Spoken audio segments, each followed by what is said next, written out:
Welcome back, everybody, to another episode of GGS. So, the judge is asking us to present some kind of evidence. We're to turn this case around because everything is over now, and if Naruhodō doesn't prove something at this point, it's gonna be guilty for Soseki. But we do have evidence for that, and what we're doing is presenting the Adventure of the Lion's main book.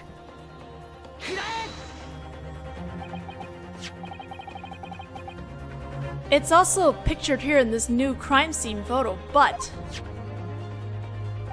it's this fourth book, Discover at the Scene of the Crime. Huh. I wonder if I presented the crime scene photo, that would still be the right answer. Just because there's an additional comment about the photo here. I believe we already reached a conclusion about that book. Aside from the fact that it was in the victim's hand, it obviously has no further bearing on this case. That book does not require any further investigation. Are you sure? I'm pretty surprised Scotland Yard didn't say anything about that weird burn mark. Indeed. The court must agree with the prosecution's assessment. However, as the defense stated previously, this piece of evidence has an as of yet unexamined clue sleeping within it. The court must ask the defense to point out that clue. Am I understood, defense? Naturally, that would be... Naruhodō-sama. The prosecutor is trying to avoid an investigation of this book. Perhaps this means that you're on the correct path. Yes, understood. In that case, the court asks the defense to point it out. The important clue left on the fourth book. Alright, we're gonna present the burn mark.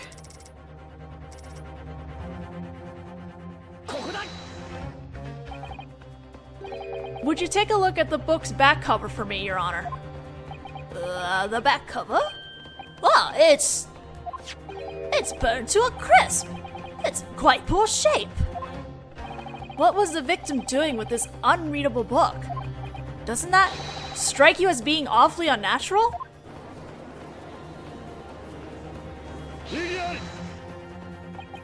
Unnatural? What does it matter, Japanese boy? Huh? Even if it's unnatural, there's no point in debating if it has no bearing on this case. If you're going to insist that burn on this book is a clue, just what fact can we glean from it? A burned book. Actually, there's one possibility that I can think of. It's a very strange possibility, but I better look into it anyway. Understood. The defense will share its opinion. In that case, the defense will now present its answer. What important fact does the burn on this book lead us to? Where the book was sold, the book owner and the book contents. The book owner. The fact that this burn indicates is the book's true owner. What? But that's obvious already, isn't it? The woman who was stabbed was clutching it in her hand.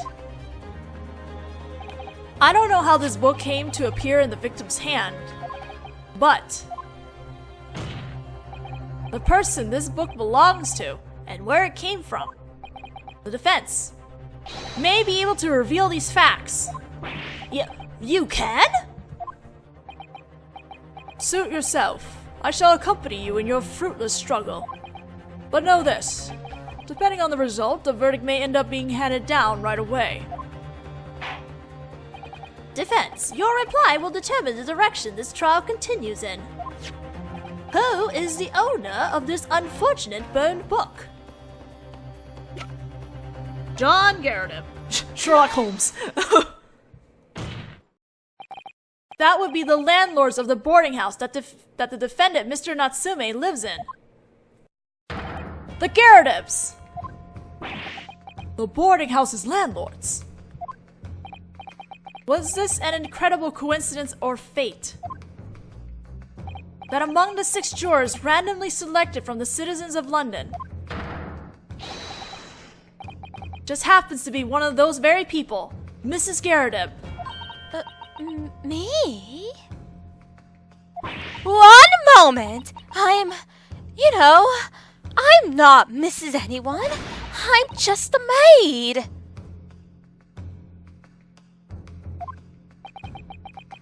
Let's set aside those troublesome circumstances for a moment.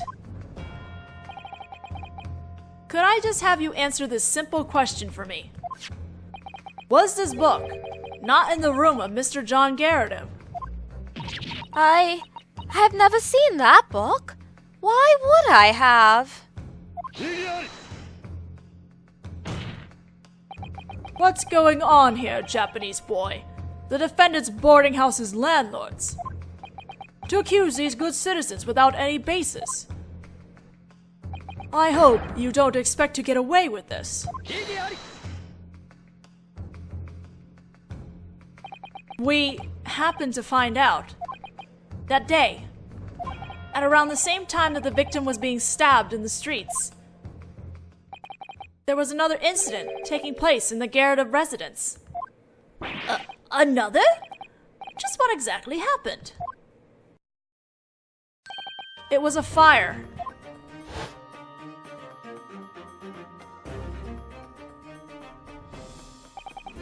It happened in the blink of an eye.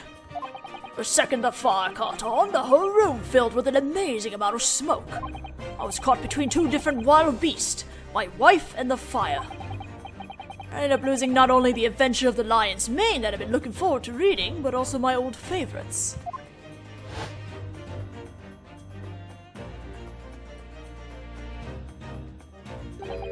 The Adventure of the Lion's Mane.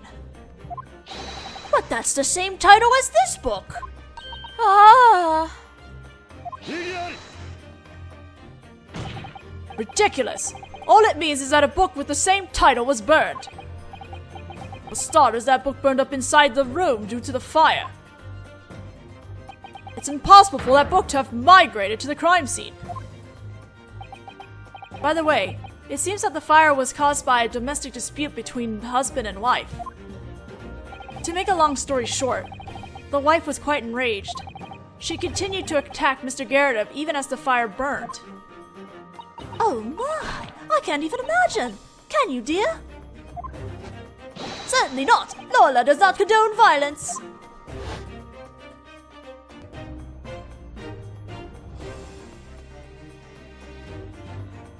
That bookshelf was full of my old favorites. But my beloved books were swallowed up by the fire and went up in a poof of smoke. And my wife, who was burning with anger, began throwing those books at me.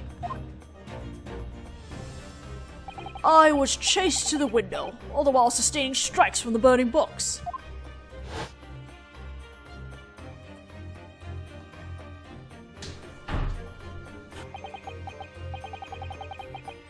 Burning books were being tossed at the window. Oh, it can't be.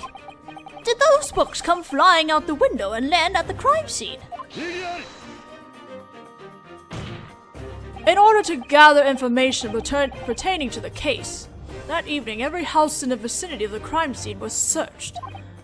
However, I received no information about the Gyakutens' window being broken. That's true. There was nothing out of place about the window when we visited earlier. But it's possible that the window could have been opened at the time. Unthinkable! The attack occurred on a bitingly cold winter's night. There's no way that any Londoner would leave their window open. Well... Is this what the defense honestly intends to claim? That the book discovered at the scene of the crime was tossed out there by a wife blazing with fury? I believe it's a distinct possibility. That's enough!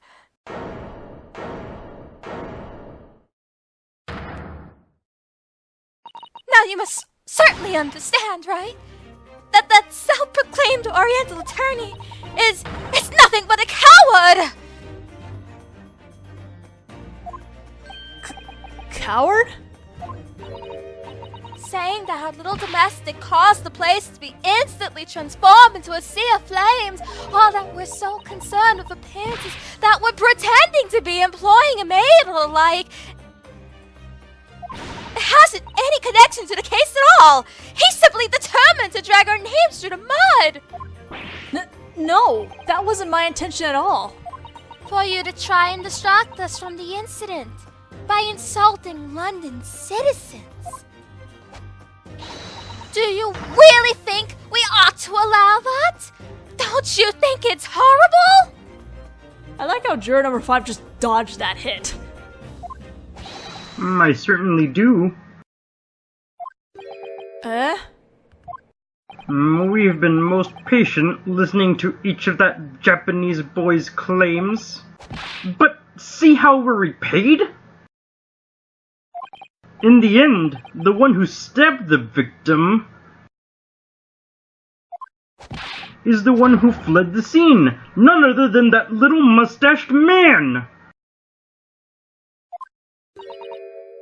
I suppose you're right. Quite. Yes, exactly. That settles it. Huh? What's that you say? It would seem that the jurors' decisions have returned to being unanimous. Your thoughts, Lord Von Zeeks? This was awfully slow in coming. However, I have great expectations of this lateness being made up for at last. Just a moment, please. We still haven't solved the mystery of the fourth... Oh! There comes the boot! The leg! Feel free to enjoy pondering that long and hard at the boarding house once this trial has concluded.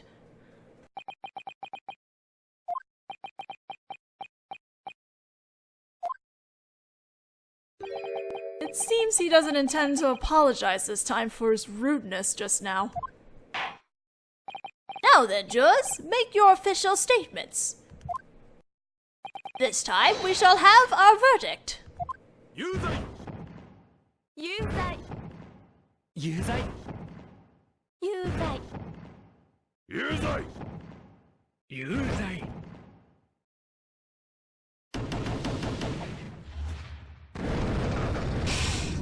So, funny thing about this thing, I can understand why, if final appeals did exist back then, why they, stopped it. Because there doesn't seem to be a limit of how many times you can do the final appeal. The court has heard the jurors' verdicts. The second verdict. This time I really am... Naruhodō-sama, please, lift up your head. Susato-san, have you forgotten? This battle isn't over just yet. Do you mean... Yes, the defense has a right to a final appeal. In order to overturn this erroneous verdict, give it one more try. Your Honor, the defense would like to invoke the right of a final appeal. Perhaps you are running out of fuel for your deception. This isn't deception. This is a final appeal to find the truth. There's no time for looking back. As long as a possibility still remains, I have to keep my head up and continue facing forward.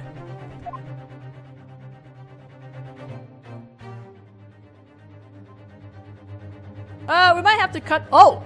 We have it to be continued already? Whoa, okay. We still have 5 minutes left in this? So I'm gonna keep going until we get up to the part where they're about to start the final appeal. No save!